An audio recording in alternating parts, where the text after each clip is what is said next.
Bismillahirrahmanirrahim. This short lesson is going to be very important for you because I'm going to teach you prophets' names variant in English language. Before I tell you the variants of different prophets' names in English, I must define what variant means.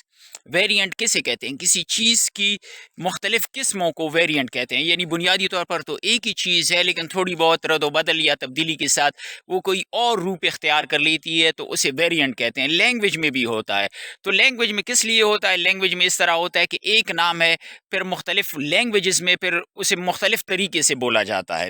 مثال کے طور پر ہم کہتے ہیں پشتو، پختون، پٹھان، اب یہ ایک ہی چیز کے نام ہیں مختلف، تو یہ ویریئنٹ کہلائیں گے۔ تھوڑا بہت اس میں پھر فرق بھی ہو سکتا ہے۔ مثال کے طور پر پٹھان شاید ان لوگوں کو کہا جائے جو بیسیکلی تو ہیں پختون لیکن اب وہ پشتو نہیں بولتے، جیسے ہندوستان میں آباد ہیں یا ملک کے دوسرے حصوں میں یا یورپ وغیرہ میں، اور وہ خود کو ایسوسیٹ کرتے ہیں پختون لینیج سے، لیکن وہ اب پشتو نہیں بول سکتے، تو اسے ہم کہیں گے ویریئنٹ ہے۔ پختو، پشتو، پٹھان یہ ایک ہی نام کے ویریئنٹ ہیں لیکن تھوڑا بہت فرق بھی ہے۔ تو اسی طرح پیغمبروں کے جو نام ہیں ان کے ویریئنٹ انگلش میں کیا ہیں، یہ آپ کے لیے جاننا ضروری ہے، کیونکہ جب آپ کہیں پڑھیں اور سنیں تو آپ کو اندازہ ہو کہ کس پیغمبر کا ذکر ہو رہا ہے۔ تو چلیے ہم سٹارٹ کرتے ہیں، لیکن سٹارٹ کرنے سے پہلے آپ میرے چینل سیف مینٹر کو ضرور سبسکرائب کر لیجئے، please do consider subscribing to it. اچھا، سب سے پہلے جو نام ہے پیغمبروں میں تو ظاہر ہے وہ آدم علیہ السلام کا ہے۔ آدم علیہ السلام کو انگلش میں کہا جاتا ہے ایڈم۔ ایڈم جب ذکر ہو، پروفٹ ایڈم، تو آپ جان لیجئے کہ یہ ذکر ہو رہا ہے آدم علیہ۔ دوسرے نمبر پہ جو پیغمبر ہیں وہ ہیں نوح علیہ السلام۔ تو نوح علیہ السلام کا جب ذکر ہو انگلش میں اس کا ویریئنٹ ہے نوآ، NOH، اسکرین پر بھی آپ نام دیکھ سکتے ہیں۔ آپ یہاں سے یاد کر لیں کہ جب بھی نوآ کا ذکر ہو تو اس کا مطلب ہوگا کہ یہ نوح علیہ السلام کی بات ہو رہی۔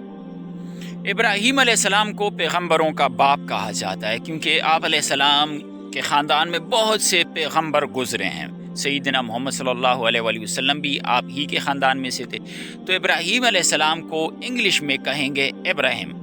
ای کے ساتھ بھی لکھا جاتا ہے، اے کے ساتھ بھی لکھا جاتا ہے۔ ہم تو جب لکھتے ہیں ہم آئے کے ساتھ لکھتے ہیں، ابراہیم ہم پڑھتے ہیں وہ پڑھیں گے اور لکھیں گے ابراہیم۔ یعقوب علیہ السلام جس کی نسل آگے چل کر بنی اسرائیل کہلائی، آج کی جو اسرائیلی ہیں فلسطین میں جو آباد ہیں وہ بھی خود کو یعقوب علیہ السلام سے منسوب کرتے ہیں، یہ جھوٹ ہے، یہ وہ لوگ نہیں ہیں۔ اینی انگلش میں اس نیم کا ویریئنٹ ہے جیکب، یعنی جیکب، پروفٹ جیکب کا جب ذکر ہو تو آپ سمجھ لیں کہ یہ ذکر ہو رہا ہے حضرت یعقوب علیہ السلام۔ داؤد علیہ السلام حضرت سلیمان علیہ السلام کے والد تھے۔ ان کا انگلش نیم جو ہے یا جو ویریئنٹ ہے انگلش میں وہ ہے ڈیوڈ۔ پروفٹ ڈیوڈ کا اکثر آپ نے ذکر سنا ہوگا، تو یہ اصل میں ذکر ہو رہا ہوتا ہے حضرت داؤد علیہ السلام کا۔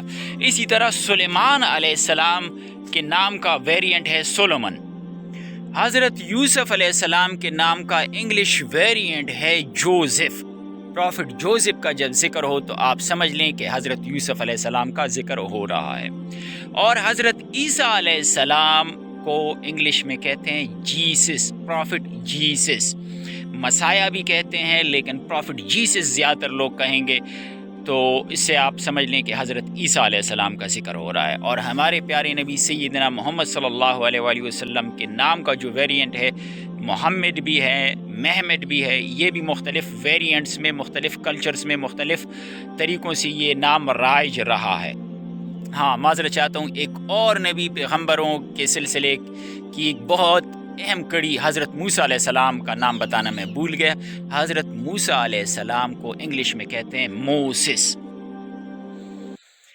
امید ہے یہ لیسن آپ کو پسند آیا ہوگا۔ اگر آپ سمجھتے ہیں کہ آپ نے اس سے کچھ سیکھا ہے تو پلیز چینل کو سبسکرائب کر لیں۔ Take care.